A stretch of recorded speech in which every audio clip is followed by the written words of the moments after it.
5 ছেপ্টেম্বৰ শিক্ষক দিৱস। বন্ধুসকল, এই ভিডিঅ'টিত ভাৰতবৰ্ষৰ প্ৰথম উপৰাষ্ট্ৰপতি তথা দ্বিতীয়গৰাকী ৰাষ্ট্ৰপতি ডক্টৰ সৰ্বপল্লী ৰাধাকৃষ্ণন দেৱৰ জীৱনৰ বিষয়ে দুটামান কথা জনাবলৈ চেষ্টা কৰিছোঁ। এগৰাকী বহুমুখী প্ৰতিভাসম্পন্ন ব্যক্তি, যিগৰাকী আছিল দাৰ্শনিক, লেখক, গৱেষক, সমালোচক, ৰাজনীতিজ্ঞ আৰু শিক্ষাবিদ। দেশে স্বাধীনতা লাভ কৰাৰ পাছত দ্বিতীয়গৰাকী ৰাষ্ট্ৰপতি হোৱাৰ গৌৰৱ অৰ্জন কৰা এইগৰাকী মহান পুৰুষে দৰ্শন বিষয়ত দেখুওৱা পাণ্ডিত্যৰ বাবে বিশ্বত এক সুকীয়া আসন লাভ কৰি দেশৰ বাবে সন্মান তথা গৌৰৱ অৰ্জন কৰিছিল। 12 বছৰ বয়সলৈকে ঘৰতে থাকি শিক্ষা গ্ৰহণ কৰা ডক্টৰ সৰ্বপল্লী ৰাধাকৃষ্ণনৰ জন্ম হৈছিল 1888 চনৰ 5 ছেপ্টেম্বৰত তামিলনাডুৰ তিৰুত্তানী নামৰ গাঁৱত।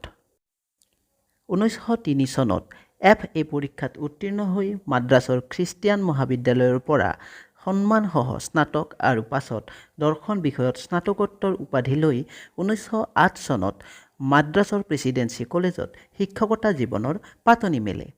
তেখেত পাছলৈ মহীশূৰ আৰু কলিকতা বিশ্ববিদ্যালয়ত দৰ্শন বিষয়ত অধ্যাপনাও কৰিছিল।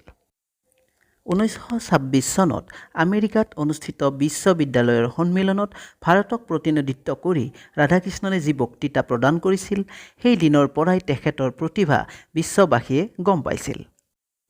অক্সফৰ্ড বিশ্ববিদ্যালয়ত কিছুদিন শিক্ষকতা কৰাৰ পাছত দেশলৈ ঘূৰি আহি কেইবাখনো বিশ্ববিদ্যালয়ৰ উপাচাৰ্য পদত থাকি প্ৰগতিৰ হকে অৰিহণা যোগাইছিল।